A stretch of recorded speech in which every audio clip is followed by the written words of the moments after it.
And good morning, everybody. Welcome into the Pattison Ave Phanatics show. I'm your host, James Squizzer, filling in for Tom Kelly once again this week. With me, as always, is hopefully some more group of companions on this Saturday morning of must watch sports. Joey Marks, what's going on, brother? Good morning, Philadelphia. Happy Saturday, and I hope all was safe and well for your 4th of July. Yep, same here. Happy belated 4th of July if anybody had the joy to spend time with family and friends. Hopefully, we'll have Damon and Frank on today as the show rolls on, but got a lot to get to. I guess we could talk some Philly sports talk. I guess we could talk some Phillies talk alongside the Flyers, Eagles, and Sixers free agency and much more along the way. But Joey, where do we begin? Well, we're gonna start with your Philadelphia 76ers, and there's been some interesting occurrences that have happened, and I definitely want to get your take on this, James. Hmm. Um, a lot of guys that have gone to free agency and they left. We've lost more bodies than gained. Right. Um, we've gained some potential depth, but I kind of question some of the moves Hmm. and maybe some of the patience. And so this is where I'll Right. start. Let's break down some of the departures. Jaden McDaniels gone. Uh, Shake Milton gone. Right. Uh, who else was oh, George Niang gone. Hmm. These are guys, especially George Niang. I think George Niang is the biggest loss out of all of them because Yeah. George gave us quality 3-point shooting, especially when there wasn't a lot going on in the game. Um, when you talk about a guy who's just a pure shooter, you can really kind of go to George Niang. He's a specialist in that way. So I will go to you, James. Um, Out of the three that departed, who do you think the Sixers are going to miss more? George Niang, Jaden McDaniels, or Shake Milton?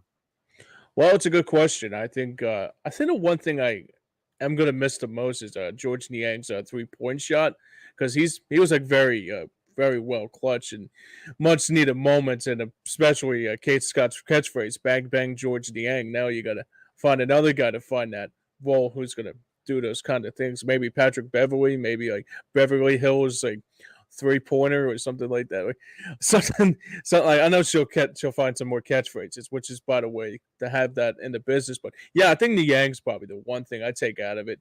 That is Gonna do probably an gonna be Axel Foley Beverly Hills Cop theme song whenever Beverly hits like a 3-point shot, like yeah, real, yeah, right, Okay, so right. Yeah, I got to go with the Yang some though. yeah, I mean, look, Shake was a quality and loyal soldier for for the Sixers for a while. Right. Um, Jaden McDaniels, I liked him, and like I expressed that when we first got him. Hmm. Mainly because him and his brother have this very long athletic build that kind of plays well for an athletic winger, but also for a very lengthy defender. I'm not saying Jaden was like a great defender by any means, but sometimes it's better to have a little bit of length on defense. That way you're able to make when there's transition offense by your opposing team, you're able to get back on defense a little bit more steadily. Yeah, Um yeah. I so think the let's one thing I go take out of it. good. I'm sorry, I don't mean Go, to interrupt you, but I go know ahead. we're gonna try to segue. Yeah, but the thing with McDaniel's is that I didn't see much of his stats, but everybody told me it was a great signing that they had. I think the big thing I take out of it too is that like the players that you will bring in. I think last night like there's another player that came back from the free agency. I think Montrezl Harrell signed signed a 1 year deal. I think yesterday afternoon or something like that. So yeah, but overall I think there's a couple pieces that are going to be missed on this Sixers team, and I agree with that 100%. So let's go to some of the pieces that Daryl Morey added. Mm-hmm. And there's a couple names that, like you just mentioned about Montrezl Harrell. You also mentioned about Patrick Beverly. Patrick Beverly, and then the third one is Mo Bamba, and I'll get to Mo in a Right. minute. Good morning. Good So morning. Good morning. Yeah.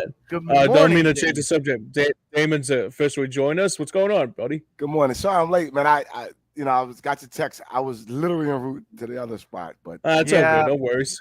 yeah, It's all we good. had to call late audible, due Yeah. to and I would have un- been on time. I would have been on time. I was en route. yeah. We're not gonna blame you, believe me. All There's right. plenty of there's someone else at fault there. Okay. But Yeah. So one of the things that we're talking about, Dame, is some of the moves that the Sixers have made, both with losing some players and gaining some free agents. So I'll ask you the question we just responded to. We've lost Shake Milton, George Niang, and Jaden McDaniels. Out of those Mhm. guys, who do you think is the most valuable piece to have lost? Wow. I like all three. Let me start with Shake. I think Shake may have run his course here. Maybe time for him to move on for better opportunity, although we have a different coaching system coming in. Niang, who I liked, but you couldn't play him in certain places, particularly against Boston, although he held his own. But when he wasn't hitting his shot, we know he lacks in defense. So McDaniel's the one. It's interesting because I thought they liked the kid and he's athletic. He showed some promise when he was with us. That would probably be the only one. But on the flip side, I do like the sign of Pat Beverly, and I do like the sign of Mo Bamba. Although I found out he needs to be pushed a little bit as far as his dedication to the game. But maybe in a role of backup to Embiid, and he can stretch. And then Well, we'll get Nick Nurse's system, we might see. But yeah, and people are upset about Montrez. Listen, Montrez can score. Again, I think Nick Nurse helped make these decisions. I don't have a problem with it at all. The people are upset because Sixers didn't sign, Jerry Stackhouse last week. I mean, it's like you can't sign everybody, and then they have to fit what you need. And right now, they're standing pat on some other stuff. Jerry Stackhouse. I'm waiting for Dana Barrows to be mentioned, or Yeah, Hersey Dana. Hawkins. I mean, yeah, it's every day. It's a concept, So, but yeah, but this is the thing that I will say, and I'm glad you brought up Mo Bamba, and I was going to touch on that real quick. mm, One thing that people may not know about Mo Bamba and his journey to the NBA mm, is Embiid played an integral role in him getting into the NBA. okay. Bamba, just like Siakam, was a guy, and I'm not recalling the other one. Ibaka, Sergio Serge Ibaka. Ibaka. Serge Serge Ibaka. Ibaka. Serge Yeah. Ibaka. Mm, So all these guys came from Africa, and one Ibaka kind of helped Embiid get here. Embiid kind of helped Siakam get here, and then in turn, Embiid also helped kind of Mo Bamba get here.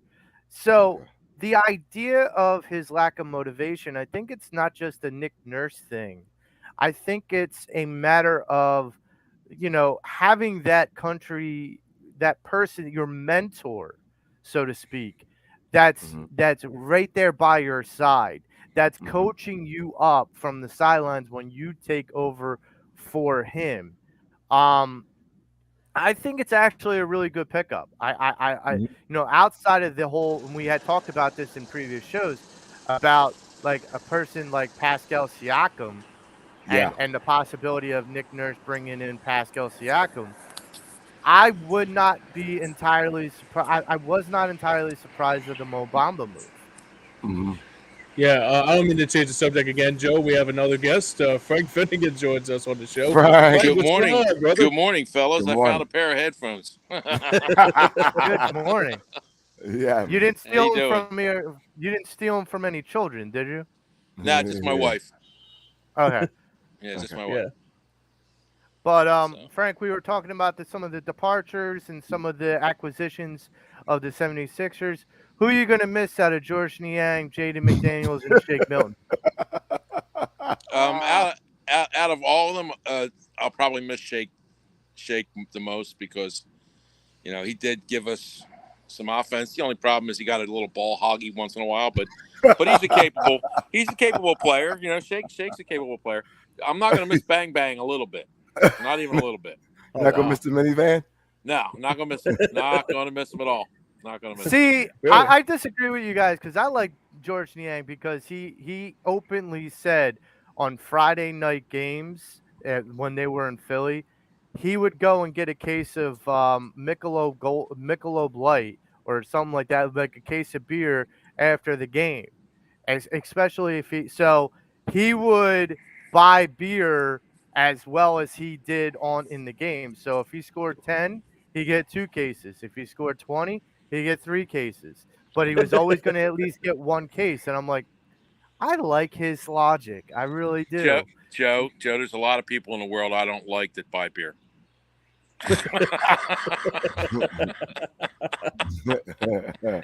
I guess that's a good point. But so out of the acquisitions that Maury has made with Mo Bamba, Patrick Beverley, and Montrezl Harrell, which one are you most excited to make a difference or big splash in with the Sixers?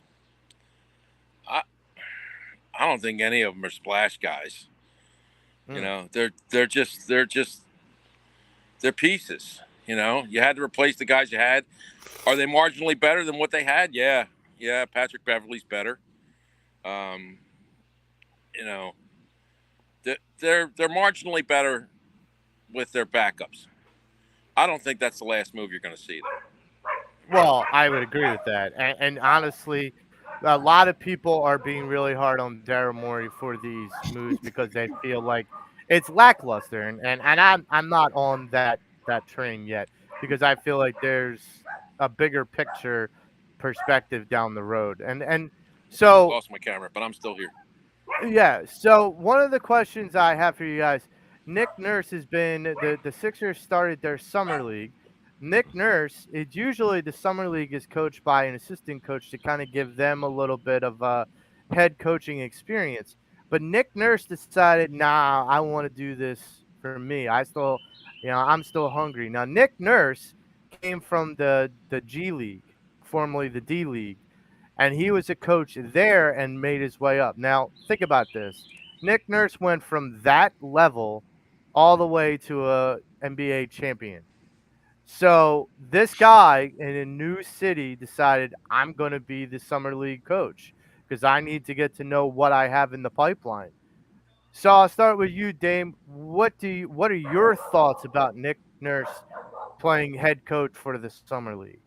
I like it. I like it a lot. I was just talking to a friend of mine and wondering if he was the first coach to do it. I'm not sure.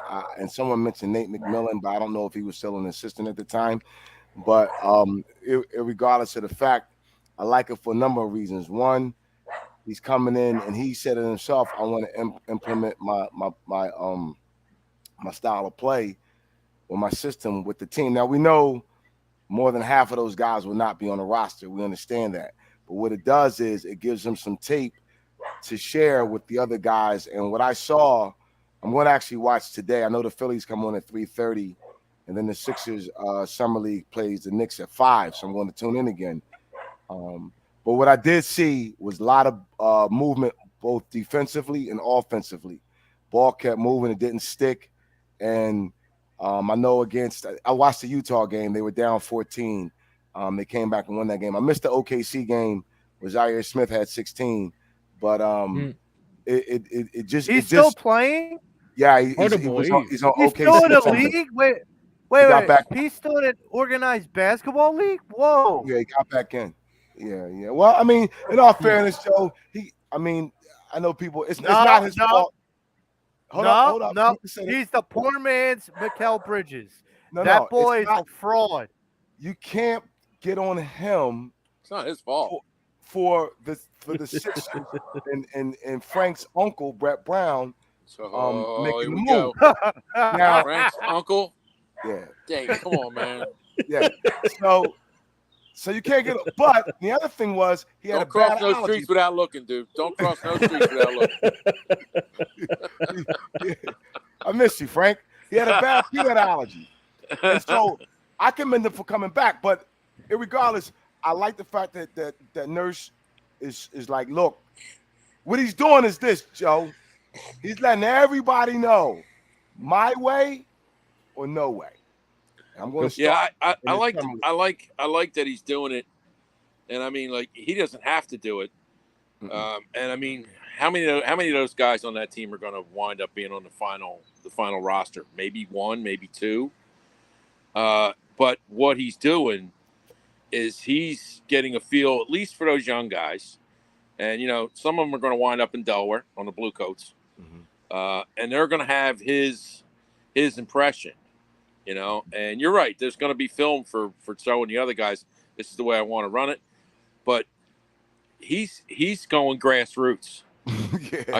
You know, and I mean, how many head coaches in the NBA do that? They don't, you know, he's going grassroots and he's going, okay, if I'm going to win with this squad, I have to set that fundamental basis early. And if I have to call a guy up, I don't have to worry about whether he knows my system or not because he's already played it. So I mean, that's what I think he's doing, and it's a smart move. I mean, this is why they hired Nick Nurse, because Nick's a smart dude. He's a smart guy. Before I get to James, the one thing I wanted to add to that, Frank, is that look at like the prototype that the Miami Heat have kind of set as kind of like a blueprint. 7 of their 15, you know, active players were undrafted free agents. In that summer league team, 8 or 9 out of that starting the active 12-man roster are undrafted free agents. I think Nick Nurse isn't a dumb guy to think, if I can kind of get the best out of these guys that we're completely given up on. I look at what Spoelstra did with some of those guys in Miami. If I can kind of replicate a little bit of that, not all of it, I don't think it's so much that, Joe. I don't think it's so much that it's the fact that the Sixers went into the draft with no picks. Right, and now you have to figure out. This is necessity. Right, you know, he's got this is necessity. I don't disagree with that. It's necessity because of the circumstances that they're in. But I feel like Nick Nurse has to make the best of the circumstances he's given. And the circumstances that you're given, especially with the example in Miami, you at least know, okay, undrafted free agents aren't just prospects. You know, they're not just guys anymore. Miami has proven that that's not always the case. You can get like a Nick Vincent. You can get guys like a Strauss. You can get guys that, you know, want to cut their teeth and prove that everyone else was wrong. And you got to imagine the Sixers in their standing, they're actually on a better platform because they can't say we passed you over. They didn't have a pick to pass you over with. Everybody else passed you over. We took you because we believed. Even after the draft, we took you because we believed. Some of those guys in Miami probably passed them over once or twice.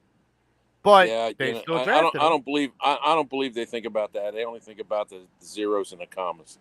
You know? Well, I don't disagree. And some of those guys are going to save you some zeros and commas. That's true. So I feel like that's gonna be a very helpful thing. James, if people want to not injure themselves when thinking about the James Harden situation, what lawyer may they call? Yeah, it's David Archeri Esquire. He's the man of the hour. Also, the man if James Harden wants to sue for compensation or a motor vehicle accident, personal injury, or criminal law, or taking money from the Sixers for any particular reason, call him at 610-565-0300. That's www.cherryinjurylaw.com, and tell them that the boys over at Pattison Ave EOP, and who knows, James Harden sent you. And I will say, as a nice PSA, I just had a conversation with Mr. Cherry. He was helping me out with a personal matter. I've had conversations with him too. He's a good dude. And he is a straight shooter, and he's a kind gentleman. And so if you want a guy who's going to shoot you straight and not rip you off like most lawyers, David Archerry is the man to go to. Yeah, I've Now, had conversations with him too. He's a good man. Good man. He's a good man. yeah, very good man. So I'm going to go to the elephant in the room. James, the beard, the fraud, the thief, the new the new Jimmy Cutler Hoffa. of, well, he might be buried on some bridge in Philly sometime soon. But anyhow, one of the things to kind of ask. So he took his player option with the caveat that he wants to be traded. Now the rumors have been floating around this week that the Sixers may not even trade him. So I have to ask, Dame, what in your mind, what's the likelihood that James Harden gets traded? I still think it's 80-20. I know he was, at the all-white party that Ruben had thrown, and he took pictures with Embiid and Tobias and stuff like that. Listen, the way I'm looking By the at way, it, I'm starting a new trend. I'm going to do the all-blue party. the all-blue party. Yeah. Why blue? You got $2 Blue's million my favorite to kick color, this off? damn it. Oh, okay. Oh, okay. There we go. You got $2 million to kick it off? No, but I'll start That's what with a Ruben block spent. party. I'll start with a block party on my street and kind of go from there, and I'll do all the cooking. Yeah, You think we can get Embiid to come for hot dogs and beer? Yeah, he doesn't drink. Yo. I'm not Look, low That those are class. Sherry I'm not, Temples. Joe, if you set up a stripper pole, we can get Harden. my brother's ex-wife is a stripper. That can be arranged. Ooh. Okay, all right, good.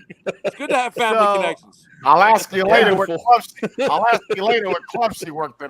Let me stop. So listen. Anyhow, Off the rail. we blew up the rails this morning, folks. We did. Here's the thing with Those this, rails yo. are completely off. And Frank touched upon it a couple weeks ago. The good thing about it is this, and everyone wants to get on Morey, but in fact, if you look at it and just take a seat back, Morey's cleaning up some stuff that Colangelo left over. Yeah. So you have Tobias's money coming off the books. You're going to have Harden's money coming off the books. That's why I don't want to touch Levine. You get a clear slate. So what you do, it's actually a really good move. You keep if you keep the team intact, let's say Harden hypothetically buys in. What do you have to lose? You have a new coach. Nick Nurse may get them over the hump. Now, let's say, in fact, he gets them over the hump. They get to the Eastern Conference Finals, but we don't go to the championship. But now that money comes off the books. You can decide which way you want to go, and then you're going to attract more people irregardless. So what he's doing is saying, look, I'm okay with running it back. I'm not just going to give Harden away because once I trade him, I'm going to get something in return that's going to benefit the team. And that's what he's looking at, the team. And on the other hand, come next year, which is going to be a better free agent market, then people won't be complaining. They'll have that money to work with. So I'm like, listen, if you have to be patient with it, be patient with it. Well, Dame, leaning in on that, I think Morey did something else. Morey was smart enough to know what the market would bear for Harden. And if you remember 6 weeks ago, everybody was talking 4 years max deal, $50 million a year. We're going to be stuck with this guy's contract until he's 47, And Morey just told him, I'll tell you what, why don't you go out on the market, see what you can get? Yep. And you know what happened? He turned around and signed his option. Yeah. Because he couldn't get what he wanted anywhere. No. Nobody was going to pay him that money. And that has a lot to do with his agent too, right, Frank? Because he probably called before he signed that option. I don't think, and got and asked his agent, okay, who's calling for me? And when the agent said nobody, he's like, all right, I'll just sign this. Well, yeah, I don't think it's the agent. I think it's Morey knowing that there wasn't anywhere for him to go, not for that money. And I mean, really, there are only a couple of teams that were even showing any kind of interest in him, and Houston bailed out quick. So who you got left? You got the Clippers. You got the The Clippers You and know? the Knicks. Well, Right. there'll always be someone, because what can happen is, and by the way, he's going to Not actually for wind that up money, though. Not for that money, Dame. well, but here's the thing. He's actually going to wind up making $40 million because the Sixers have to pay an additional $5 million. But Right. But it ain't 50. And so it ain't what for could 4 years. right, but what could happen is, let's say a team goes, you know what? I'll take a chance on Harden for this 1 year. Right. We'll pay the 40, and we'll give the Sixers, a player or two, or first, whatever the case may be, and then it doesn't work, but they have nothing to lose because they may have some money coming back as well. You're not wrong what you're saying, but what I'm saying is this: he's still a good player, right? Yeah, no matter look, what. he's still And an whether elite level it's with point the guard. Sixers, whether it's with the Sixers or someone else, we know he's not going to get that 4-year, $20 million contract. That's not going to happen. Yeah. But if a team takes a chance on him and say, "Look, come on in, we'll work something out, see what happens." But Daryl Morey's not. He was very smart and he did his homework. So Yeah. people are beating him up, and I'm like, nah, dude. He's in control of this big time. So James, who thinks Tobias is going to be here at the start of the season? I do. I don't. I don't think so either. I honestly, the way that there's a bit of a pander between him and Morey right now, I feel like there's a mutual understanding, and this kind of goes into something that is also being well talked about, and kind of also beaten up a little bit there with Morey. Maxey is not going to be extended this summer, and everyone's like, "Oh my God!" And I could have, and I said this to everyone on this show 3 months ago. He's not going to be extended this summer. Why? Because you have to clear the books with money, and you could literally, well, you're not going to hand him all of Tobias's money, but you're going to hand him a good portion of Tobias's money. Like he knows that. Like it's the Jalen Hurts thing. He knows he's getting signed. He knows he's not going anywhere. Like Right. there's a given understanding. It's a handshake. It's a handshake. For everyone, right? For everyone to be like panicking, oh my God, we're not doing this, and this is why I feel like Tobias is going to either, if I think with both Tobias and James, and their potential trade partners. I agree with Dame in a very well sought out point in the sense that, okay, they're still talented players, Tobias and James. They still bring something to the table. If you ride this out with this year, you're going to get $80 million under the cap. 30, 40 of that is going to go to Maxey. Okay, but that still means you can get a max guy and on a better free agent class than you had this year. So Morey's got more foresight than just short-term fix. Now, everyone might say, well, the only problem with it is that I know where you're going. Go ahead. Yeah, Embiid's window is disappearing. Yeah, I know. Listen, you know what? I've had enough with the windows. I've had enough with the windows because every year, 3 years ago, it was 3 years.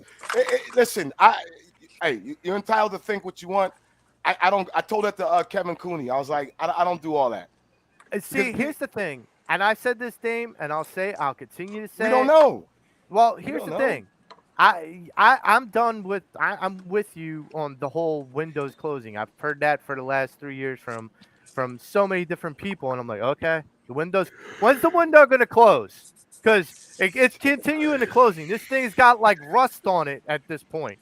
Rust and rain and pouring rain. Seriously. and then the second thing that I've been saying, and I continue to say, is that the ownership and management for the Sixers knows that this team is transitioning to Maxey's team. So as much as we want to say Embiid's window is closing, Maxey's window's wide the freak open. Yeah, and so there has to be this transition. And I'm not saying let's throw away Embiid. I'm not saying that at all. But what I'm saying is there has to be a handoff. There has to be the baton handing to Maxey. And if that takes 3 years or 2 years with that window, that rusty window closing of Embiid's, fine. But you have to transition smoothly with Maxey. And I think Morey's kind of setting the table for that. Because I don't think if he goes to that free agent class next year, I don't think he's going to sign a 30-year-old or 32. And you know what, Frank? I thought about you a lot this week, and because there have been rumors of swirling about that blonde at the end of the bar. Stop it! Stop it! You're just getting yourself all excited. Frank, she's been licking her lips at me. She's been looking at me. She's not looking up at you. And down. Yeah, she's but not. She ain't leaving with you, man. You don't know that. I'm just saying. You ain't even getting her. You ain't even getting her hot brunette wingman.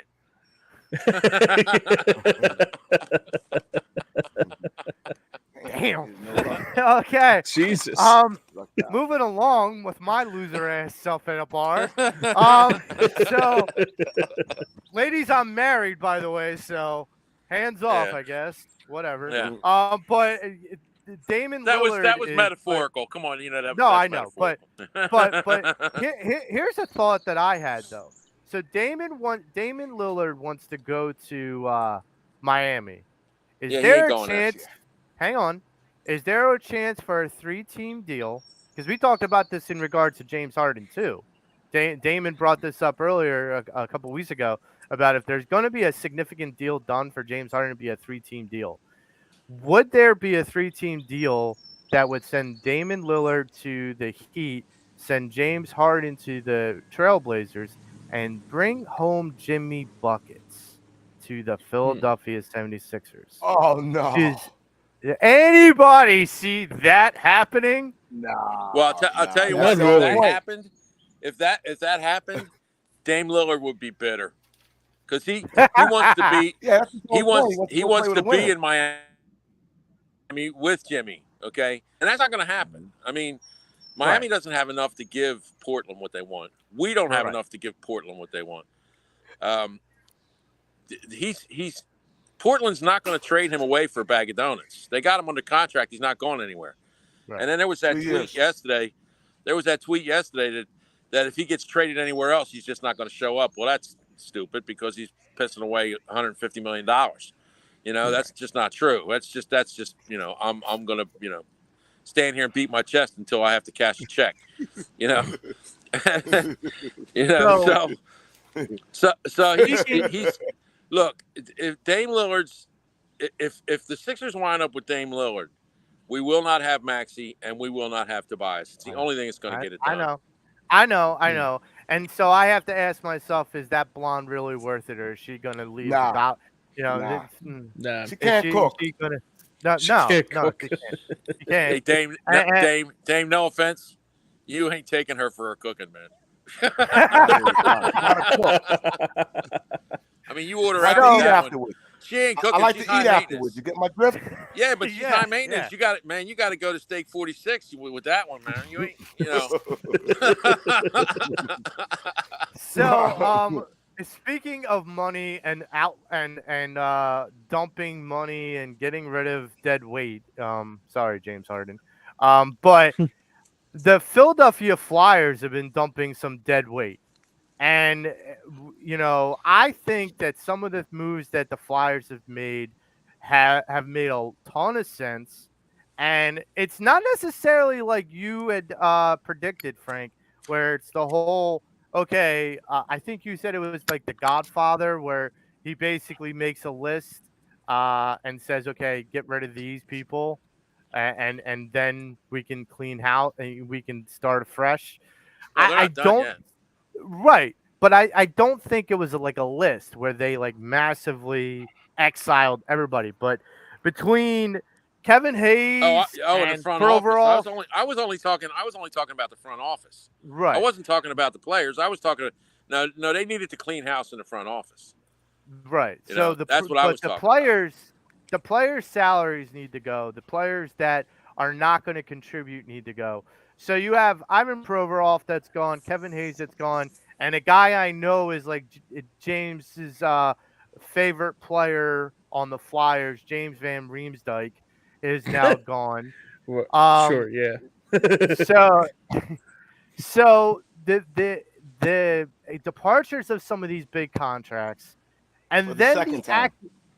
right, and then the acquisition of Jordan Stahl, Love it. 36-year-old defenseman.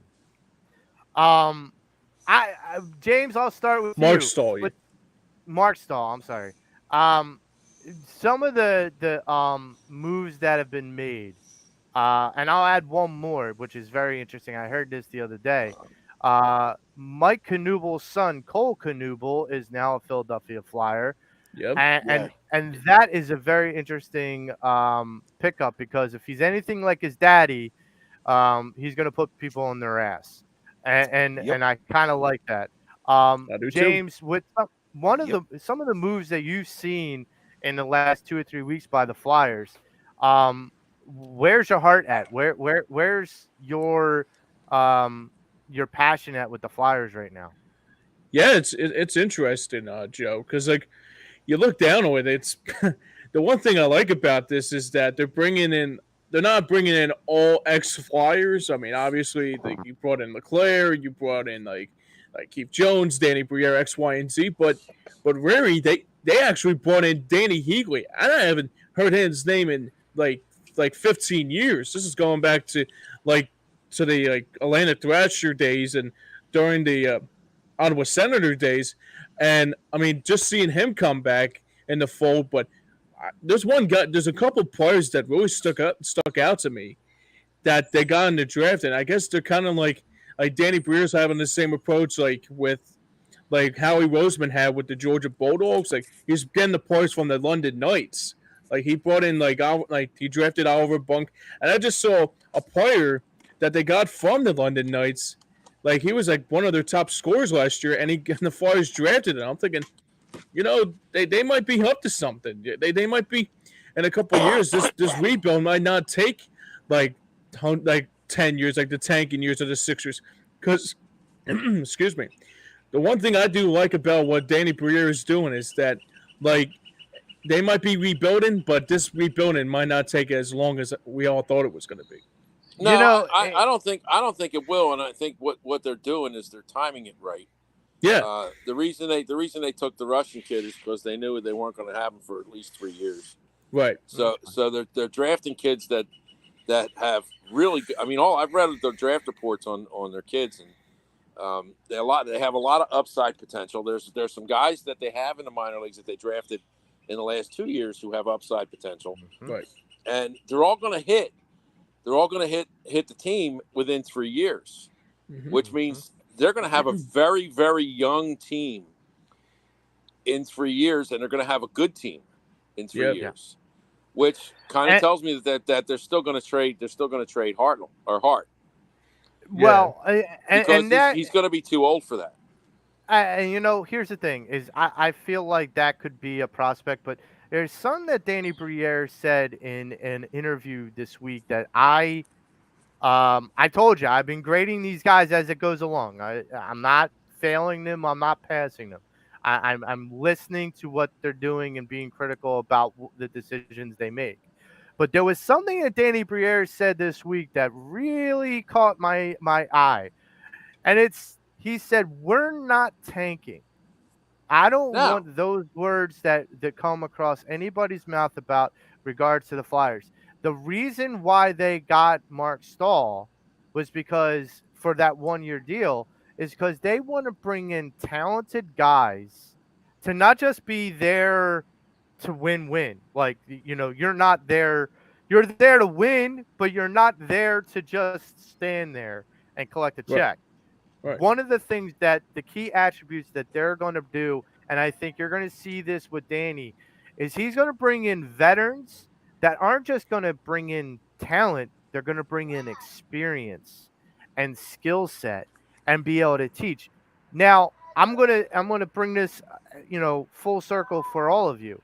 Imagine if you were a 18, 19, 20-year-old player that's just starting out in the National Hockey League, and you had a guy like Jeremy Roenick in his late 30s, or a Wayne Gretzky or Mario Lemieux or Jaromir Jagr in their later end of their career, that's teaching you how to be a better player. Explain it, like, as a general manager, I don't care like how far you feel like you have to pay certain veterans, that pays dividends in the end. Because if you can get these guys to learn from these guys that have been around the block, that can, and all these kids have to do is be sponges. I go back to Maxi and like Harden. Maxi's just been a sponge, and that's kind of been the difference for me with the Flyers. This young crew, and Frank, like you said, 3 years. So these Yeah. kids aren't going to college, but they're going to Flyers University. They Yeah, are going to learn the game from these players that are coming in, and I love. Well, I'll say this, Joe, that for the first time in a long time, you can look at the Flyers and go, okay, there's a light at the end of the tunnel. Yeah, there's hope. There's something there. There's something there to be hopeful for. There's no way in the world that coach is going to tank games. About them possible. Go ahead. I can't hear you. What's up? I said, what you guys think of them possibly making the playoffs this year? No, I think it's going to be a rebuilding year. No, they won't. They're not good. Maybe next year. They don't have the offensive guys. I mean, Torch doesn't believe that. Well, Torch. Look, Torch is going to play every game like it's the last game of the season. That's just the way he is. Good. But what he's here to do is build that culture. That he's here to build that no quit culture especially with young kids. They don't have the talent to make the playoffs this year. They just don't. I'll say this, offensively. Dame. I'll say this, Dame. They may not make the playoffs, but they're not going to be in last place either. Like I can promise you that. They're going to wind up. Noise. They're going to wind up like right around where they are this year, or like the 5th pick or the 6th pick, something like that. It's another deep draft, though. The draft that's coming is another deep draft. Yeah. So they may wind up with another good kid. Well, I also heard, and like you, Frank, I did some deep dives with some of these guys that we drafted. So the guy the Russian that we drafted for next year's draft, 3 of his teammates are coming out in that draft. Would not surprise me very much if the Flyers had their eyes on. Yeah, they drafted a buddy. Yeah, that wouldn't surprise me if they drafted a buddy. Yeah. Yeah. So that's make our own little Detroit Russian line. That'd be good. Yeah, the Russian 5 2.0. Yeah, I'm good with that. Yeah. Sergei Fedorov-esque. Yes. Yeah, and so the interesting thing, and I'm glad you brought up Danny Heatley, James, because first thing I thought when I heard about that, I'm like, well, I guess Rick Tockett's not allowed back in the building because him and Heatley did not like each other. At all. I never knew that. He's allowed in the building, but he has to buy his beer. He can't get them for free. Oh, yeah. Because him and Heatley had one of the most ferocious fights I've ever seen. Heatley and Tocchet both were bleeding profusely after the fight. They had to pause the game to clean the ice off of the blood. Yeah, they had to scrape it up. Yeah, they had to scrape the crimson up. You remember that, Frank? I do. You remember that, Frank? I do. I know I'm a hockey encyclopedia, but I don't remember that. No. Well, you know what? You know why I remember because I seen it. What year was that? It was in early 2000s or in late 90s, early 2000s. Yeah, I was gonna say like 99, maybe 2000. But that's one of those fights that makes the highlight films. Yeah, I can't remember. YouTube and look it up. It was pretty bad. Yeah, I was like, okay. So as soon as I heard Heatley was in the building, I'm like, well, I guess Fridge isn't allowed back in the building now. I think. Well, no, they leave that stuff on the ice, Joe. They leave that stuff on the ice. Yeah, that's why I think those guys beat the crap out of each other on the ice, and they're drinking Molson's. I don't know. Larry Bow was still. Larry Bow, I don't know, man. Bow still has a grudge against Davey Lopes. Still has a grudge Yeah, but against Davy Lopes didn't Lopes.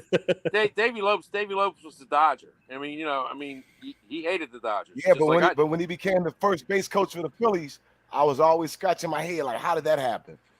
I like Davy Lopes. I don't see Tockett. But when I don't see Tockett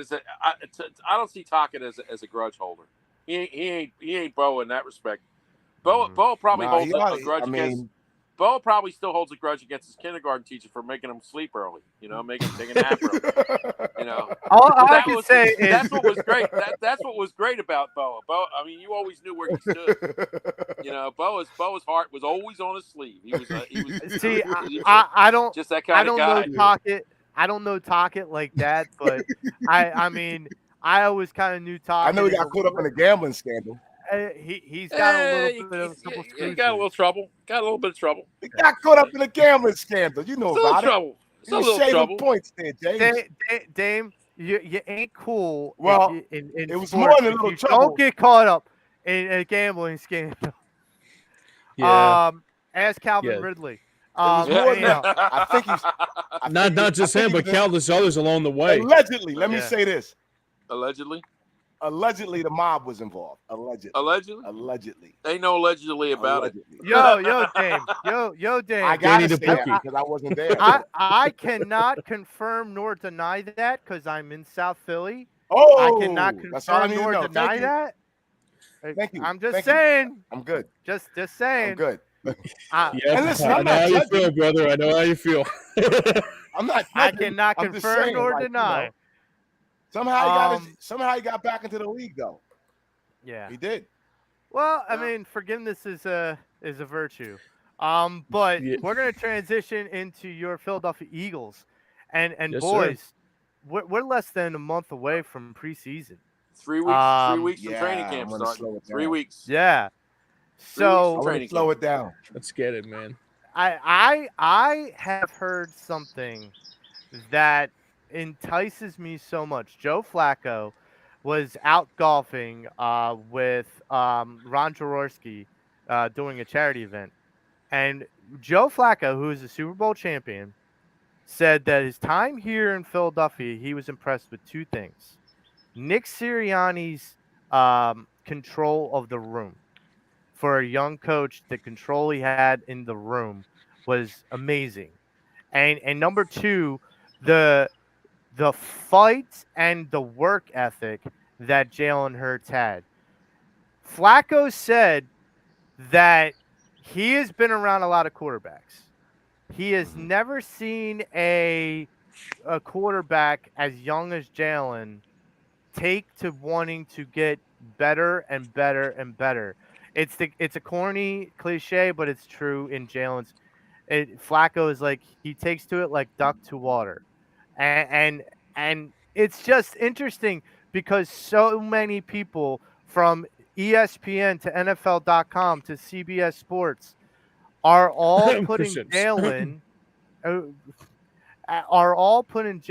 Hurts under the at around 8 as far as best quarterbacks in the league. Yeah, I've seen that too, and it's funny because I mean, I frequent Twitter a lot, and there's a couple guys from Dallas that I get their posts, and the one guy put up a post last week. He says, I know this. Everybody's got the Eagles doing what they're doing. He says, but every time Jalen messes up, I'm going to be all over it. I'm going to put it up on Twitter. I said. And I just sent back to him. I said, as long as you put Dak stuff up, too. Keep it even.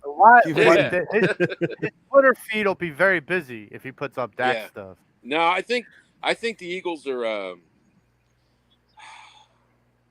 Jalen Hurts is the kind of guy, at least it appears to me, that has always, even in his college career, has always been told, you might not be enough.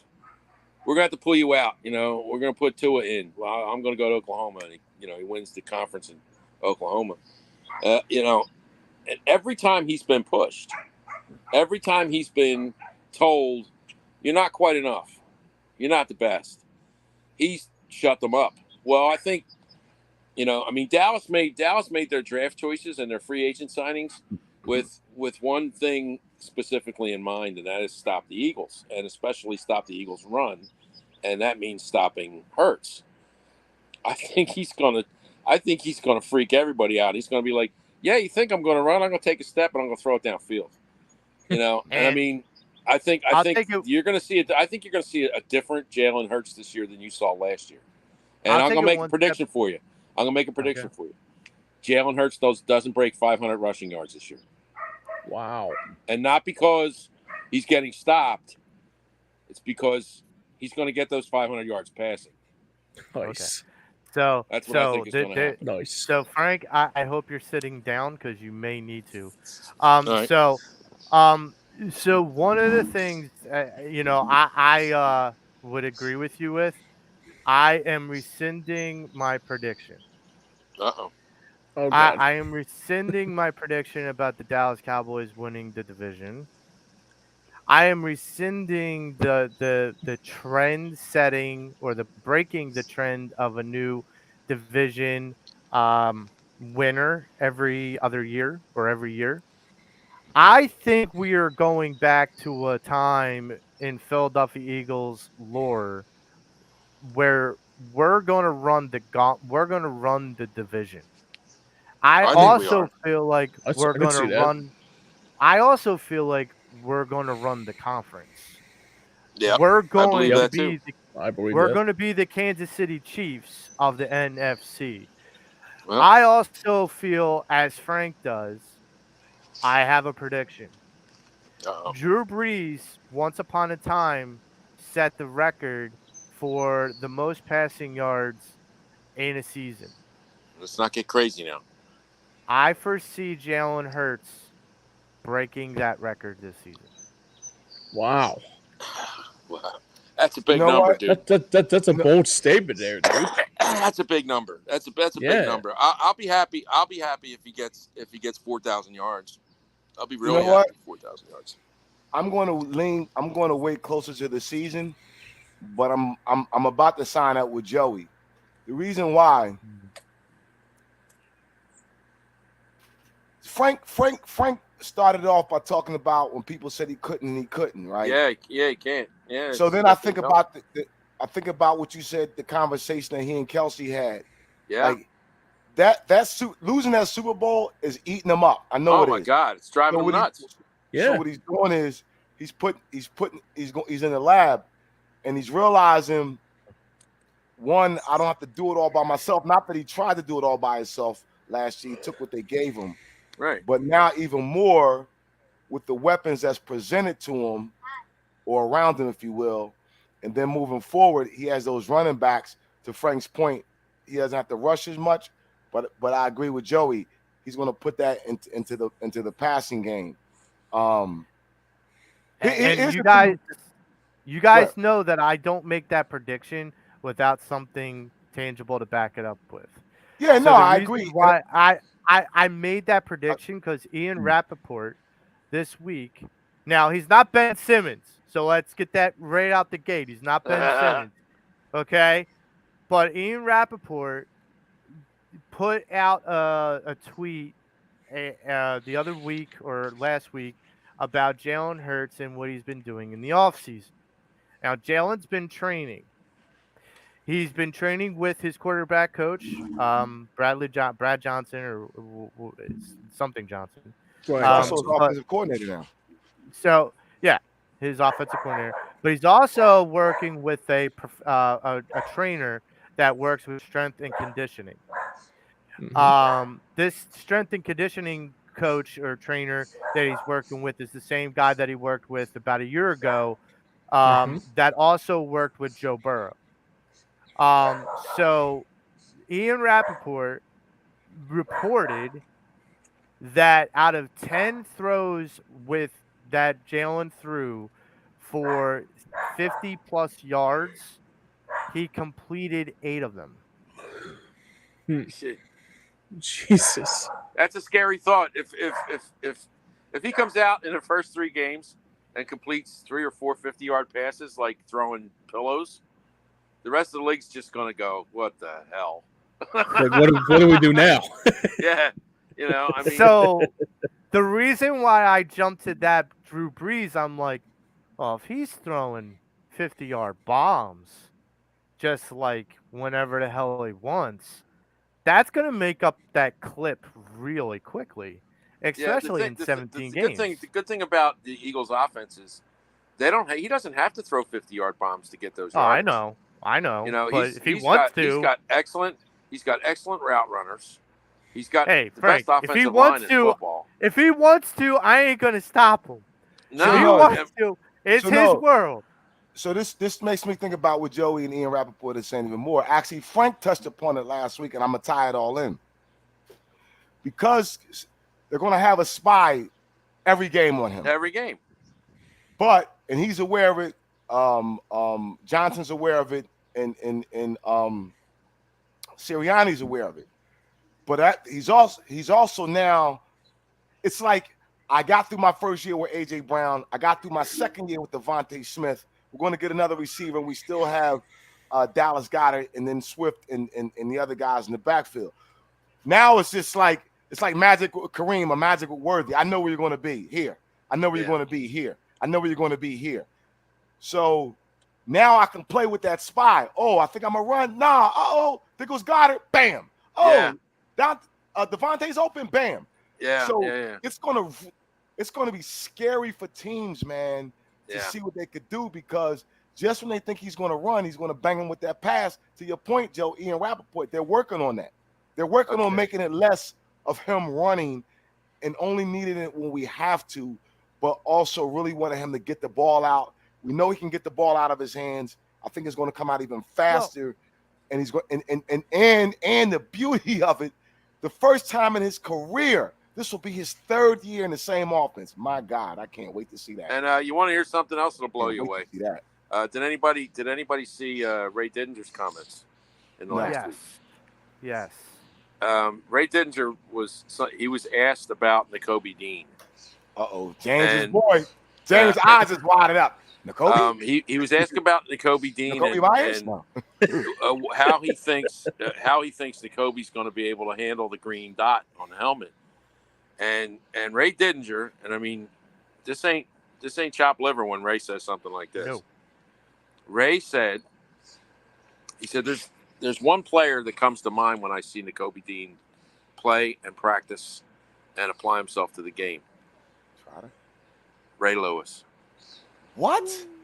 He said, now I can't. He says I can't tell you that he's going to be a Hall of Fame player like Ray Lewis, but everything he does is Ray Lewis-esque.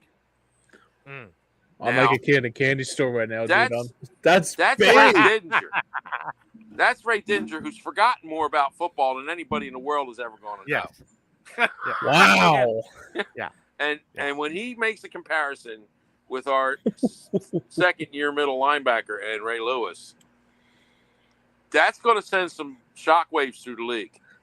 Yeah. That's going to send some shockwaves through the league. And I'm going to add to that, because that is a very good He's not point. as big as Ray, but I mean, if he's playing like So, that, that's crazy. I'm going to add to that. But before I do, if you want to get any Philadelphia Eagles tickets for the upcoming season, James, do we have a place where you could possibly purchase your tickets? Yes, we do. It's sherrystickets.com. You could save 10% by using the promo code EOP10. Great prices, no hidden fees for sports, concert, and theater. I am going to go to see a concert tonight to a fellow buddy of mine, Mr. Tony Mecca, and his Queen tribute band. But anyways, visit our website, www.sherrystickets.com. Family-owned and operates since 1946. And tell them that the boys over at Pattison Ave EOP. And yes, if the Eagles season comes around, use that promo code, like I said, EOP10, and tell them that we all sent you. And let me be clear with Sherry's tickets, it's no hidden fees, nothing like that. The price you see is the price you get. But believe me when I tell you, with all the concerts coming, with Bruce Springsteen coming in August and Aerosmith coming in August, it's going to be very interesting. Joey Joe was just at the link a couple weeks ago with Stevie Nicks. Yep.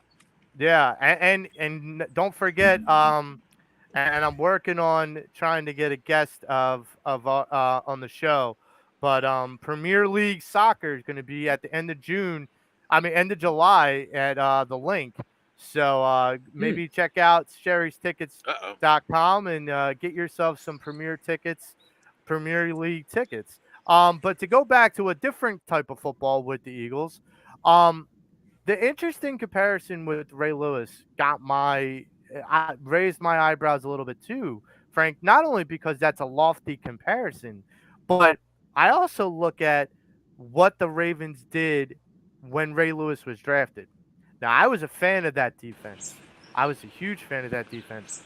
I basically between Terrell Suggs, Peter Bolware, they had these linebacker crew that were coming in all at the same time. Does that sound vaguely familiar? Nolan Smith, N'Kobe Deem, all these guys that are young that are coming in together. And N'Kobe's going to be the guy that leads that. There's an interesting dynamic that's happening as far as the comparison to that Ravens defense that will probably go down as one of the top 10 defenses in NFL history. And now you look at the Eagles Top defense 5. and you go, Top right. 5. And now you go to the Eagles defense and you go, if there are a lot of parallels, could we be seeing something really great on the horizon? And that, along with the Jalen Hurts and the reports that I heard, and to kind of touch what you were saying, Dame, last offseason, Frank and Al both sat in the studio and said to me, Joe, I'm not saying Jalen's a bad quarterback. I think he's a talented guy. I just think he needs to work on his accuracy. I think he needs to throw guys open. It wasn't last year. I It was said, the year before. what? Right. And I said, okay, all right, Frank, you watch. I said to both you and Al, okay. I was one of those. I wasn't in that, but I was one of those guys that said the same thing. He's got to get it out of his hands. Right. And you know, he went and He did. hired a quarterback guru that helped Joe Burrows with the same problems that he had, which makes a lot of sense. It's an intelligent move. So what does he do this season? He adds another weapon to that arsenal. He's still a young gun, but he still knows he has to grow. He's not like another guy who we all jumped on that wagon and pulled it along. He's not resting on his laurels. He's saying, I need to add weapons to my arsenal. I have weapons like AJ and Devontae and Goddard and the running backs and the offensive line. I have weapons at my disposal that many teams don't have. So I have to improve, because if I don't improve, they're all going to take it as they shouldn't improve. But if I start to improve, they all will come with me. They will leadership. all follow. Yeah, That's leadership. And so this is what I say to that, and this is why I'm going to right now embrace the greatness of special players that we have. Jalen Hurts is special. Embiid is special. I know he hasn't gotten over the hump, but each year, Frank, he's improved. That's one thing you never have to question about him. He's going to figure it out to get better. Same with Jalen. I mean, we got Stott, we got Bone, Bryce Harper. Yep. You know, those dudes are putting in the work. The Flyers will see, you know, when those guys are up and coming. So we have to, as a fan base, we can criticize and get mad. We want the championship, we get it. But man, could you imagine being a Clippers fan? Could you imagine being I don't know, a Cowboys fan, if you will? Like, we have a guy that, here's the other thing, Joey, that I dig about him. Loaded, $271 million. Yeah. Is it going to change you a little bit? It has to, because you're now set financially for the rest of your life. But what hasn't changed is his competitiveness and his determination to get better. Like, that money has not changed that a little bit. And that's all I ask for my players, man. If you go out and show me that and keep putting that work in, eventually it's going to pay off. It's going to pay off. I think you have two types of players when they get paid. You have the guys like Jalen that get that money and don't buy like the fancy houses and the fancy cars and just go splurge. They take that money and say, how can I invest that money in myself? how can I invest that money in me getting better? How can I invest that money into my health and development? Everyone can scrutinize and criticize LeBron James for a lot of things, but I give him credit for one major thing. He takes all the money that he makes and he gets Absolutely. like cryogenic chambers. He gets all these different like people He ain't that gonna be keep broke. him healthy. Right. That's right. So he's investing in himself, and that means a lot. Not like a guy like Ben Simmons who invested in a big house that didn't have a basketball court when your profession is to play basketball. Well, You're go to the like, candy store and Right. spend $2,000. Yeah. so Yep. my feeling is when you talk about a guy like Jalen, it's not just he gets that money is just him is incentive for him to invest in himself. So for Howie, he's like, okay, I just paid for you to improve yourself. Okay, that works for me. I'm good with that. I could have paid for it, but Well, I mean that's that's fine. the gamble. That's the gamble you take with professional athletes. You see it happen all the time. Yeah. They get their big contract and they rest on their laurels. They go, I got to Zion work. Williamson. I got my money. Zion Williamson. Yeah. So Yeah. I mean Ben Ben Simmons. Simmons. Ben You know, Simmons, yeah. Ben Simmons is Yeah. never getting another contract in the NBA. Not No. like He's that. done. Not He's like done. So You know what? I'm glad you brought that up. We all know, and we don't have to. We know the contract is bigger than Tobias's play, but we acknowledge that Tobias does show up. We acknowledge that Tobias is at least going out there giving the effort as opposed to coming to practice with a cell phone in your pocket. So Right. when I say that to say, yeah, some guys are overpaid, but some guys still go out there and give the effort. But I look at this kid, man. He's really, after last year. You watch sports, right? Like, Yeah. I know Embiid's going to get off. I know Jalen's going to get off. Like, LeBron's going to – certain players, they're going to get theirs, right? Right. And that's what I'm saying with Jalen. He's in that camp now where you don't have to question. You know what you're getting, and that's huge, man. That's huge. That is Yeah. that is part of the reason why I Yeah, it rescinded is. my That it opinion is. because I looked at Jalen and I already knew, like I was already on the Jalen train. I was already like one of his biggest fans, but when I started to see some of these things come out, you start to see a good player become a great player that potentially can then become, dare I say, a legendary player. And so Well, I'll tell you, I can that's- lend some credence to that. Okay. Credence to that, and it's on Twitter.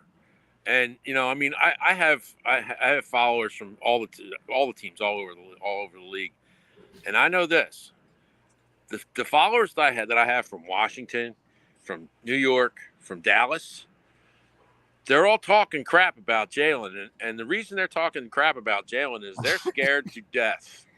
They are scared to death that everybody's going to be right about this kid because they know what it means. The Eagles are set up to win for the next 5 years. Right now, they are set up to win for the next 5 years. When the offense starts aging a little bit, this defense that they're putting together now will be hitting its stride. Yep. And it'll be a nice balance. In 3 years, they'll have the best defense in the league and one of the best offenses. And everybody else sees it, especially the teams in the division. Dallas is looking at this and they're going, damn. I mean, you're right, Joe. The Eagles could run off 2-3 division titles in a row. They really could. Yeah. I honestly think that that's why I was like, okay, I get the whole trend and everything, but do you really think they're such a weak team that they're going to take a year off this year and then strive better next year? Injury's the only thing that's going to Yeah. affect that. Yeah, I don't get see that. it, man. And I literally said no because I feel like Jalen's a really good quarterback. I'm like, so then why are you trying to convince yourself that really good quarterback isn't going to utilize the toys that he's given and really put people in their place? There's a difference when you're a player that lets complacency take a control of you, and I feel like Carson Wentz let that happen. But I think Jalen Hurts doesn't let complacency take control. I think he doesn't look at it. He sees it as this is my league that I'm going to take by force. Well, check out what he does. Go ahead. I'm sorry, Joe. Go ahead. I'm sorry. Take it by force. So I'm sorry. the final point that I had is something that Frank was bringing up about how people count him out and have, and I think that leadership, that legendary status, that skill set, that growing skill set has to do with that. But you got to remember, it wasn't just in college; it was a couple months ago. Before Yeah. that Super Bowl, everyone said he's got no chance against Pat Mahomes. But guess what? He outplayed Patrick Mahomes. He did. He may have And now- lost and now- that game, but he outplayed him. Let me go back to what you and Frank said. And so Frank said with the thing that happened to him in college, you know, I can even like I can honestly say like the thing about the black quarterback is kind of almost diminished in football because it's a plethora of black. Like when the days when Randall was, you know, Oh yeah, he was before he Randall. broke the ice. Randall was one of the icebreakers. Warren So, Moon.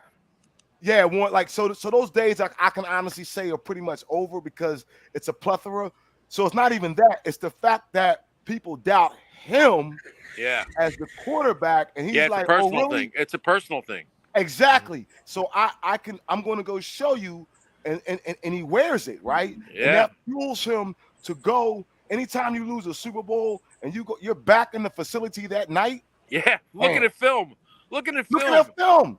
You know, you're supposed to wind down. It's been a long season. You know, embrace. He's like, nah, I'm not done. I got work to do. As long as he maintains that, the general manager is nursing a hangover. He's coming into the thing to clean out some of his things, and he sees his quarterback in the film room. Like, the hell's going on here? Yo, who's down the hallway? Who's down there? You know, Alan? Nah, man, that's what you want in your athlete. That's for me as a fan of sports. That's all I ask. That's all I ask. I mean, well, that's all Philadelphians ever ask. You know, we can take losing because God knows we can take losing because God knows we've had enough of it. But what we don't take is lack of effort. Nah. No, if you ain't coming to play, if you ain't coming to lay it all on the line, then get the hell out. Smell you out. We're gonna smell you out, and then we're gonna smoke you out. And that has happened more than one time. Real quick, I know we're going to transition on the Kobe Dean. I love the fact that not only he was patient with their plan because he could have been like, man, I'm from Georgia. I don't want to chip. I want to play. He remained quiet, James, and did his job. And now look, they saw it. There's no way, Frank, that they will put him in that position if they didn't see what they saw in practice. If he wasn't ready, I mean, you don't just hand out the green dot. You know, you got a second-year player that's going to be calling the defense. I'm telling you, you don't just go, you know what? Let's take a chance. We drafted this kid high. Maybe he's good enough to do it. No. You don't put a team that has Super Bowl aspirations in the hands of a guy who they don't believe in. It just doesn't happen. So you know, the fact that they're trusting a second-year player with the green dot on his helmet for the defense, that's big news, man. That is really big news. And he wasn't even a starter last year. No, he wasn't. Right. He wasn't. Well, speaking of teams with championship aspirations, we are changing gears to your Philadelphia Red Hot Phillies. It ain't Red October. Lucky 13, man. I got some details and facts to share with y'all about all that. If you guys weren't even alive when that last streak happened, I was. Oh, so James, yes, before sir. we get going, the Tampa Bay Rays series was interesting because Philly Sports Trips made their way down there and made their presence known. Yeah, they did. In Tampa Bay. Yeah. So if you want to join the next Philly Sports trip to a road series for the Phillies or road game for the Eagles, where can people go to book those packages? Yeah, absolutely. There's a lot to get to with the Philly sports trips. I know for sure when Eagles season comes around, the first game of the season, obviously, it will be the Patriots in New England. And also, like you said, like with the Tampa Bay trip, kind of seemed like there's a lot of Philly sports trips. The Philly sports trips were in full force last night after that home run what Pat Shea had. Yep. So overall, I mean, the one thing that you can do is just look up their website at www.phillysportstrips.com and book a trip today and tell them that the boys over at Pattison Ave EOP and also your Philly sports teams sent you. So, we're gonna dive in a little bit to what happened last night, Yep. and I will tell you this, Oh, I it's still can't get amazing. believe it. It's amazing what's going on, but I'm gonna throw some stats at you guys. So Frank brought it up. They tied the longest road winning streak at 13 last night with a 2-run, two out, top of the ninth inning home run by, of all people, don't call him Posh, don't call him Apache, don't call him anything but Pesci, because the guy just comes out and swung for the fence. But that 13th road victory streak hasn't happened in the Phillies since 1975. Just to give 76. credit. 76. 75, The 76. centen- Yep. the 76. centennial year. I was 13 years Yeah. old. So, Mhm. so here's the thing. With a broken leg. The Philadelphia Phillies are closing in on the major league record for road winning streaks. Wow. At 17. 17. Held by, does anybody know? Yeah. I'm gonna take a guess. I'm gonna say Baltimore. No. No, I think it's Oakland A's. No. Cleveland? Was it Cleveland? No. It was 1984. Your Detroit Tigers. Tigers are Tigers. Well, Oh, okay. The They had a good team in 17, 84. Rocky Anderson. 17 game win streak. And yeah, Frank, you were absolutely right. The Tigers did have a good team in 84. did. They won the World Series. Yeah. Good manager So- too, Sparky. With the Before- guy who became a free agent that Bill Giles said, "Nah, we're not going to pay him $3 million to only play one day a week." Jack Morris. Who's that? Jack Oh, Morris. I remember that. So I didn't pay for another Phillies ticket. I had season tickets, and I told my mom, "That's it. I'm done. I'm not going back," because I can't sit there and watch an owner tell me that I don't matter. So I left the Phillies. I didn't buy another ticket till 2007. wow. Did not give them a dime of my money till 2007. I want to touch on that, and I also want to touch on, and I'm What, going to throw a nickname. Frank didn't give him any money for 2007, or you wouldn't touch him? Yeah. I don't think a lot of was- people gave them I was money that until bitter. 2007. I couldn't resist. No. I don't They weren't think. Not giving even me 93. money. I think between 95 and like 2006, Phillies were pretty much like, we don't got any kind of money. But anyhow, they were So- Yeah, that's so one of they the were things kind of that, obnoxious. yeah, one of the things that I'm going to also touch on as far as statistics, is Mr. Craig Kimbrell. Yeah. Now, What a signing. I am going to I don't always do this, but I'm going to do it this time. So he's on pace to do what another closer that used to play for the Phillies did a couple years ago, Mr. Lights Out Lidge. And yes, sir. 43 of 43, I believe it was. Yeah. 48 for 48. 48. 43 of 43 was the regular season. I always get that. That's mixed what up. it was. Yeah. So Craig Kimbrell's on that thing, and I'm going to give you a nickname, Mr. Kimbrell. You're now considered Craig Kill Switch Kimbrell There you because go. you flip the kill switch of the opposing team's offense when you step on that mound. You turn the lights out on whatever offense is sitting in front of you. Mr. Kill Switch, welcome to the party. That I am so jacked about this team. Not now. Look, I'm not the casual fan. I understand they lost the National Series and then they swept the best team in the American League. I get that, but let me be clear about what I'm saying. I said in the beginning, I mean, Frank might be out on them as far as the World Series. I am not out on them for anything. Playoffs, World Series, nothing. But now, Dame, I will tell you something. Mhm.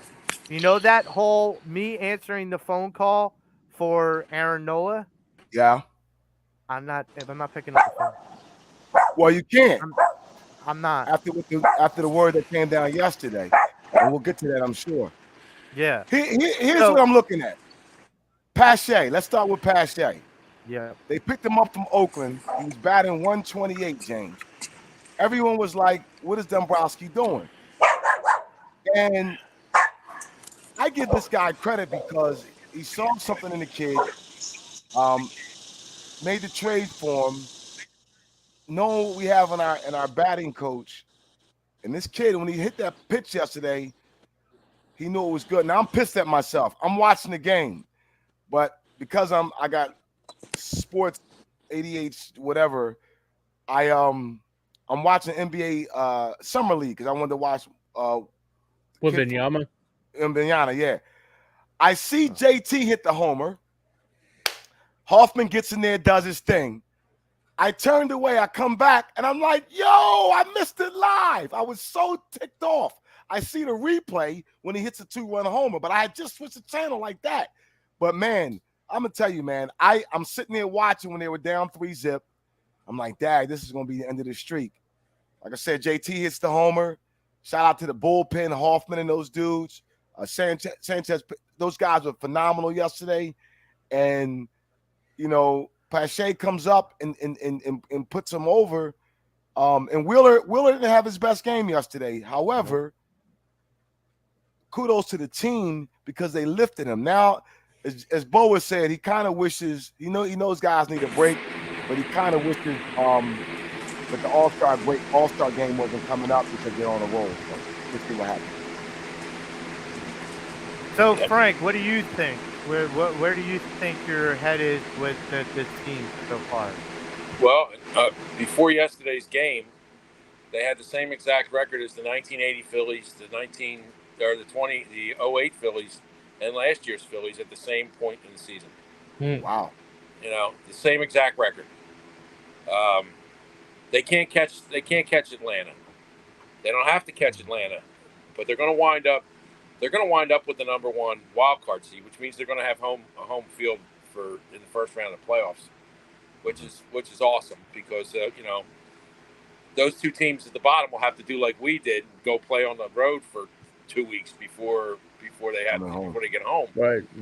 You know, that being said, I don't necessarily know that's a good thing for the Phillies because they kind of win on the road and their home record's not as great.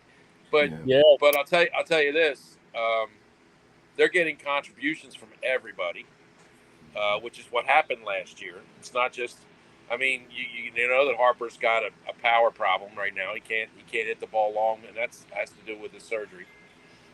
They definitely miss Hoskins. They missed his bat in the lineup. They still do. Maybe Derek Hall can fill that in a little bit.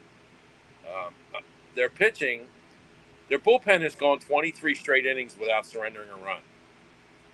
Now you got to think about that. The bullpen has not. I got to let that marinate a little. The bullpen has not given up a run since June 11th. Wow. June 11th was the last run that the bullpen gave up. Wow. That's amazing. Okay. This is why they're back. And remember in the race. that's and this is why they're now on. Remember 4 weeks ago they were on a 70-game win pace, and then 2 weeks ago I said they were on an 86-game win pace. Well, guess what? They're now on a 91-game win pace. They've turned it around. They have absolutely turned it around. The only problem is Atlanta has won 22 of 25 in front of them. Yeah. And I mean, I messaged Bill Furman. Bill Furman said this on our group text earlier this morning, and I said, you know, and I'll pose this to you guys. It has to even out at some point, right? Like it does. You know. Well, they have so many good players; they're never going to have long losing streaks. No, I get that, but I'm not expecting a 10-game losing streak. But I mean, it has to even out at some point, like the playing field has to kind of level out at some point. Um, and I don't, wish injury on anybody, and I don't wish, discontent for any team. But at the same time, like I don't know, like James, what do you think about what the Phillies are doing so far? Yeah, I mean it's pretty amazing because the one thing I really do enjoy the most, aside from the fact that it's great baseball and they play until the 27th out and all that, like a buddy of mine says, but the one thing I really do love about this team is that, like, the bullpen we were worried about early on, we were worried about the hitting, we were worried about the fielding, and now I think like this is the perfect time to come around and show what you are before the All-Star break. And now when you get ready for that run, I think now it will be a better chance for them to become a, like, okay, now after the All-Star break, that's when you make your run. And if they continue to make this happen, if they continue to play the way they can, could be another scary team. But this time, they know what it takes to get to the World Series. This time, it'd probably be like, I want to win it now. Right. Yeah, and Well, I mean, I think that the difference on this run is last year they had 3 solid starters. Yeah. This year they have 4 solid starters. Right. Now they were counting on Painter coming back. Well, that's done. That ain't happening now. Yeah. You're not going to see Painter for almost 2 years. That's when we get to that. So to think about that, the other thing that, and Frank alluded to it, think about this. I know their home run numbers are down for obvious reasons. Way down. Because one guy is playing, but one guy is out, and you're still finding a way to win. Joey, let me ask you, and I know you have a question for us. If in fact Reese is able to come back for the playoff run, do you put him on the roster? Yeah, absolutely. I put him on the roster. I don't put him in the starting lineup. Yeah, no, you can't do that. Well, I think he's going to do a rehab assignment. You're going to see whether he can play in the rehab assignment. Okay. I think if we've learned anything about putting in somebody that is just coming back into a team that's got kind of gelling, you don't want to disrupt too much. And I feel like if you had Rhys Hoskins in the playoffs as a good, pinch hitter, that's a really good pinch hitter, especially if he takes really good at bats and starts to kind of establish things. I wouldn't do it. But and I know to answer, you wouldn't do it. So no, and I know I raised the question. Guys, I like. You know why I wouldn't do it? Why? Because I know Reese. Reese is going to try so hard. I don't want him to get hurt again. Yeah, but I'm just no, Frank. I'm saying knowing Reese, he's going to be. I'm like, I just want to win. I want to help every. And that will be my fear. I could be wrong, even though I raised the question. But that will be my fear. Well, here's why I know you're wrong, Dane. Because this is a contract year for Reese, and he knows now that he's not going to get the contract this year that he wants. So he's got to play a year. He's going to sign a 1-year deal with the Phillies. He's going to wind up signing a 1-year deal with them. And forgot about that. And he's going to have to play himself back into big money contention. And to do that, he's going to have to play hard, and he's not going to come back until he's ready. No, it's been talked about. Now, I got a feeling, what is this, July? We're going to hear about it again in August. And then as they get closer, you know how it goes, Frank. Yeah. There's a possibility we might try to give him a rehab stint. Well, I don't think he's going to push like that. Okay. So ligament injuries. There's only one person in the world who ever came back from a ligament injury fast, and that was Adrian Peterson. I still don't know how he gained 2,000 yards after tearing a ligament. Yeah, I don't either. That still puzzles me.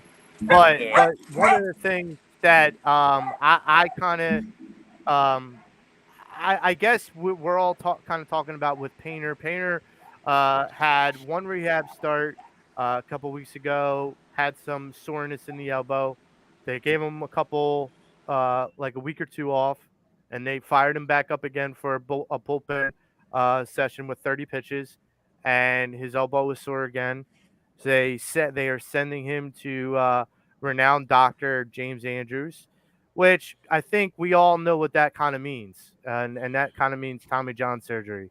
And it's Yep. unfortunate because the kid is young, and the kid's got a bright future ahead of him. But the one thing to kind of that's been kind of asked, because with Painter, with the possibility of Painter coming back this season, that kind of put Aaron Nola on the chopping block. Yeah. And I'm not sure now that you put him on the chopping block, just because number one, he's starting to turn it around, and you know what? I kind of blame me and Frank. We put our foot in it when we basically said Aaron doesn't have it anymore. And now he's just shutting the both of us up. And that's fine. I'm good with that. But the thing that I don't want to do is lose a guy like Aaron Nola for a pitcher like a talent like a Kyle Gibson. Like I don't want to go backwards just for the sake of trying to go forward. And I don't think I think Joey. One, here's a couple things this happened. One, to your point, he's pitching better. He worked his way out of a few situations. The confidence is back. Sanchez, right, stepped up. Yeah. So now you have a legitimate five. You have a legitimate you have a legitimate starting five of pitchers. Well, even your top three, either one of them can be aces. At this point, it doesn't even matter because they're all pitching well. So when you look at it, if you remove Aaron, now you got to find somebody to put that rhythm of what you have. So at this point, play it out. We'll go back to the negotiating tables again and figure all that out later. But right now, it's in the best interest for the team. And like you said, Joey, I'm hanging up the phone. I'm good, guys. Everything's going to voicemail. I'm not listening. Well, Nola's guys cut off at the end at spring training. Said if we don't get it done now, we're not talking till the end of the season anyway. Yeah. So, right. But as far as like what Joey and I were saying, the other teams calling, I can't listen to them. They can't call. No. Nobody can talk. That's no, you can't do that. Until he's a free agent, we know we're can't hypothetical, but I'm saying like it's just like it's not worth trading him because you're going to need him because Painter's out. Painter's out. Yeah, the only way you trade him is to get another pitcher in return, and that's not going to happen. You're not going to get value. Well, and the value of the pitcher that you could get for him, because you're not going to get the equal value. So the fear that I have is if you trade an Aaron Nola for like a Kyle Gibson kind of guy, and that's just not good enough for me. And especially the only way, if we're trying to make the run. The only deal I would make is because the Angels they're gonna do this before the end of the trade deadline. They're gonna trade Ohtani. He's got 33 homers already. Is that right? Yeah. No, he's not pitching in the All-Star game anymore. No. He's just batting. Dame, he did something that nobody's done since 1880 last week. He had 2 home runs in a game. He was on base every time when he was batting, and he had 10 strikeouts in a game. That hasn't happened since 1880. He's a once in 100-year player. Exactly. Can I just look? I know I brought this up before, and I know you guys threw it down, and I get it. But baseball, you can have whatever. There's no salary cap, really. I mean, there's a luxury tax, but there's no salary cap. If you have a potential to get the best player, not in the country, not in the league, in the world, in Shohei Ohtani, you'd be a fool as an organization to not put your hat in the ring, even if you may not have a chance in the you know what it's going to cost. You know what it's talking. Right. It's going to cost that much. And here's the other thing. I get $500 million. And I don't know if Frank cares? He's the best player in the world. But here's what I'm looking at, Joe. I don't know if Frank or James agree with me on this. It's bigger than baseball right now. Oh yeah. Let me say this: if I'm an Angels fan, I'm pissed off. Mike Trout just gets hurt again, right? Yeah. You have one of the best, if not one of the greatest baseball players of all time.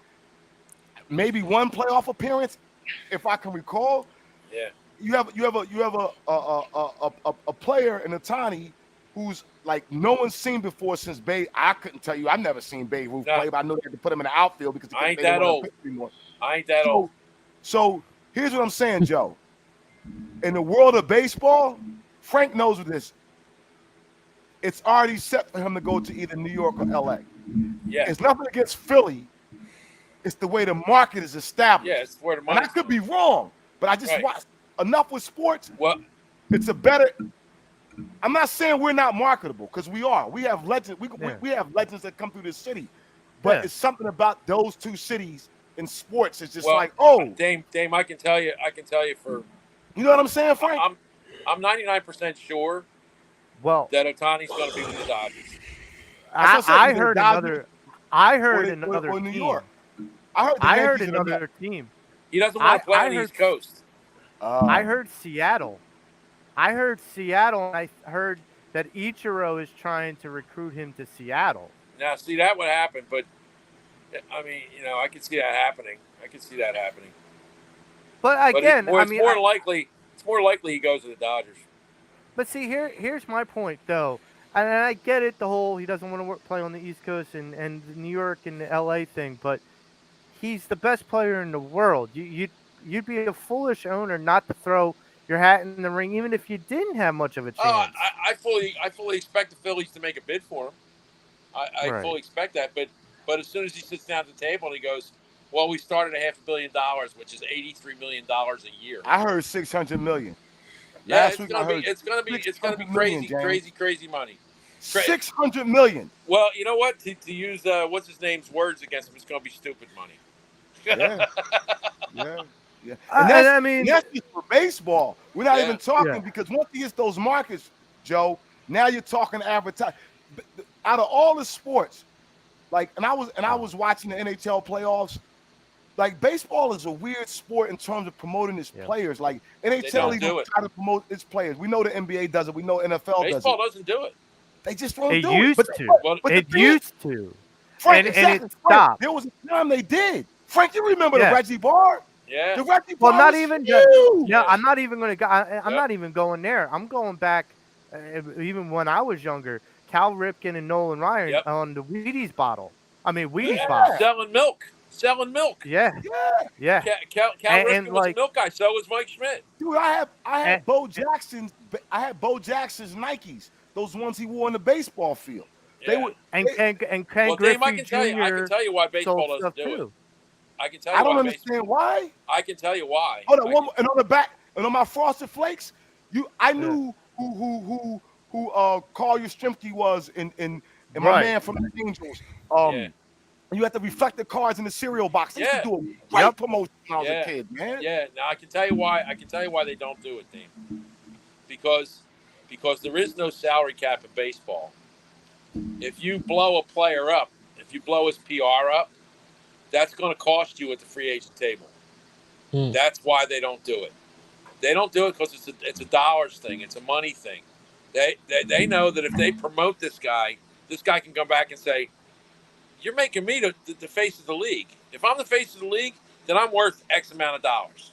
And that's why they don't do it. So you're saying if Ohtani were the face of the league, let's just forget what team he would be on. If he were to be the face of the league, he could walk to the table for whatever team and say, I'm worth $1 billion because I'm the face of the league. You know what they're trying to avoid, and Ohtani may wind up cracking this egg. Ohtani could walk up and go, if you want me on your team, I need a royalty from all the advertising baseball gets. Oh, shit! That's the kind of power that Ohtani's going to have. Wow!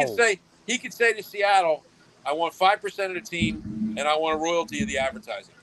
Damn. And that's why they don't promote the players. Oh, wow! Because it gives them so much clout when they go to the table and go, what are you telling me? I'm not worth this money? How many commercials did I run for you, and how much revenue did that generate? Now, You know? it's funny he says that. You know what saves the NBA from that, even though they pay those guys a lot of money? What's that? The sneaker deals This- that these guys get. No, Yeah. what saves the NBA is they got a hard cap. No, they do. But what I'm saying, Frank, I agree with you. But here's the thing: the payoff for those guys is their sneaker deals. Yeah, Yeah. So, Oh, the yeah. when you sneaker come deals are more than their contracts. half the time, Usually, they're yeah. happy. I mean, Yeah. hell, AI is still making money off his sneakers. Yeah, he So, is. so, That's so, crazy. so it kind of offsets that, even though they're still making great money. We agree with that. Yeah. But to your point, that's quite interesting with baseball. Even if he played for the Mets, that's huge numbers for ESPN because they're going to put them on because people are going to watch the Mets before they watch the Yep. Dodgers And because that's it's late night. They know how They- how the baseball agents will work. They're going, you're making me the face of the league. Guess what? You're going to pay me like the face of the league. Dame, you talked about sneaker deals. I Mm-hmm. just had, because I've been doing work on trying to rebuild my online business, and I'm doing like different stuff with drop shipping and stuff like that. But I found that Penny Hardaway just put out a new sneaker about less than a year ago. I'm like, Wow. Penny Hardaway? There's a new Yeah. Penny Hardaway shoe? I'm like, Yeah. what? I'm Yeah. like, Yeah. okay, that's Yeah. crazy. Like Yeah. these guys Ti- haven't Tiger- played in 20 Tiger years. Woods is going to be selling. Tiger Woods is going to be selling merch for the next 30 years. And before that, before the sneakers was big for NBA players, if you had a poster, that was huge. You always wanted a poster of a player. And they had Yeah. so which is way less than a sneaker. But my point is there was always that outside promotion Yes. that they have to help that league. I mean, Yep. football is in itself, they're fine because of the way it's structured the game. Well, they got a one cap game too. They got the hard cap too. They can't get around it. You know, so does hockey. Hockey's got a hard cap too. Baseball doesn't have a hard cap, and those owners know that those players would use it against them. Let me Absolutely. ask you a question, and we'll wrap it up because this is an interesting take. I have two questions. One about what you're talking about, Frank, with the hard cap. Do you think that the baseball will ever create, even if it's a lofty one, a hard cap? Never. You don't Never. think so? No, the players will never go for it. So The players would walk out. That's it. We're not coming But back let's say- until you can take that off the table. let's say one of those teams signed Ohtani for Right. $650 million. Right. So now the other owners are going, where does it stop? Well, I Right. mean, the Mets, the guy that So owns I the think that's Mets. to Joe's point. And my point. Yeah, I know, but see, what stops him is the luxury tax. You know, I mean, the Mets could come up with that. The Mets would pay him $600 million. They really would. But their salary the next year for what they have now and paying him that much money, that would blow them up to like 1.3 billion. Well, they're going to have to match. They're going to have to match almost $1 billion of that in luxury tax. royalty tax and in luxury tax. And not only that, they'll lose draft picks for like the next 4 seasons. Yeah. You know, And- that's how they keep the teams in check. But the guy in New York doesn't care. He doesn't care. He wants the guy there because he wants the asses in the seats. And Real quick so before we go about the Mets, do you guys believe that we took 2 of their pitchers who are playing better for us? Do you think that's affecting the Mets? But go ahead. Go ahead, Yeah, Joe. well, Yeah. you know, I think the Mets have bigger problems than that. I mean, you know, Oh yeah, But I mean, I do. But 2 of their former pitchers are now Phillies, so I'm just you know, saying. usually the Mets don't start Metting until the end of July. They started it at June this year. You know? So, to wrap things up, so the Marlins and Phillies face off this afternoon at 3:30. Ranger 3:30. Suarez on the mound. I gotta ask, not just about like this series, you know, finishing this series and finishing the first half of the season, but what do you guys see going forward for the second half? Do you guys see this? Like the offense, the home run explosion. Do you guys see like the bullpen crumbling? The good, the bad, and the ugly. What do you see? What do you guys see happening in the second half of the season, Frank? I don't see the home run total coming back. Neither do I. But what I do see is a pitching staff that is leaps and bounds better than it was last year, especially in the bullpen. And that's going to wind up saving them. That's going to the bullpen is going to wind up doing what the home runs did last year. You know, they slugged it out with everybody last year, This year they're going to outpitch people. They're going to be just like Houston was. They could outpitch people. There's only one team in the league that can stay with one team in the NFL or the NFL in the National League that can stay with them pitching wise, and that's the Braves. You know, even the Dodgers don't have as deep a bullpen as the Phillies do right now. Mm-hmm. You know, the Braves do, but it comes down to us in Atlanta, it's a team in the American League that everybody was afraid of. Well, the Phillies just gave them a sweep, first team to sweep them this year. I'm gonna piggyback off of Frank real quick. I agree. The home runs, as much as I want them to, Joey. They ain't coming back. And I'm not even going to put the pressure on Harper because he came back before he was supposed to. I just want him to stay healthy, and hopefully he catches it in the playoffs as far as his, real quick. Tyrone from Best Show Ever brought up a good point. He said he would like to see Harper and the home run derby to help him get out of it. Sometimes it hinders guys, but he said to help him get out of it. Here's the other thing that I like, Joe, that's happening. We beat the Marlins, yes. Even though the Marlins are better this year than what they have been in the past, but they've always been a thorn in our side. So for me, winning last night, coming back in the fashion that we did, in which they did, not only gives me more confidence, but gives them confidence that, hey, we can beat this team. So if we can win this series, finishing out strong, not only do you start to catch them in the standings, but you get that monkey off the back as far as the Marlins are always beating us. So I like the direction. I'm going to tell you something about the Marlins team. The Marlins, even though they're ahead of us, their plus-minus differential for runs going into this series was minus 22. What? Yes, and that just tells you that sooner or later water's going to find its level and they're going to crash. Yeah. James, what do you think's going to happen for the second half? What's the good, the bad, and the ugly for you? It's more good than bad and ugly, to say the least. I think what the Phillies need to do is that, like I said in my opening statement about the Phillies, is that if they get to where they're supposed to be at the tipping point of what because this run is going to be very important for them after the All-Star break, where they stand in the division. So I think the one thing I take out of it too is that I know we're not going to see a lot of home runs, and I know we'll probably see more of a kind of like fundamental baseball more than anything, to say the least. But the last thing I would say about it too is that it kind of worries me a little bit that Trey Turner is like with the grounders, and he can't get the either. It's just like a little bit of head scratching to me, but that might be just the little bit of the bad and the ugly.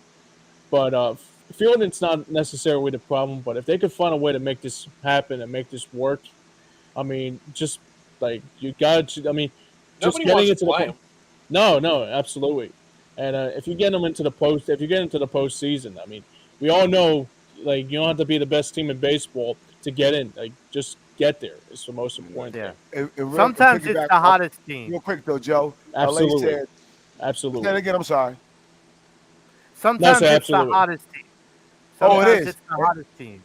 I remember in 11 when St. Louis, we should have won. We were 100. Giants in 2010 too. Yeah. Howard. And the other thing is Colorado in 06. Yeah. Yep. LA says he's about 2 weeks away from playing first base. Probably. I could see that. Larry Anderson said he's about 2 weeks away.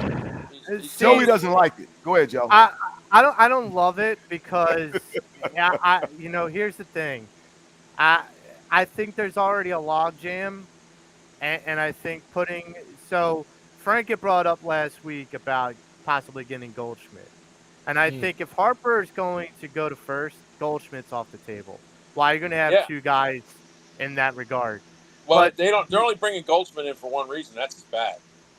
No, I get that, but it'll be like a Matt Stairs kind of moment. If you move Harper to first, definitely. The goal, I think, for me, if you move Harper to first, is to give someone like Schwarber or Castellanos a breath in the fielder as a fielder.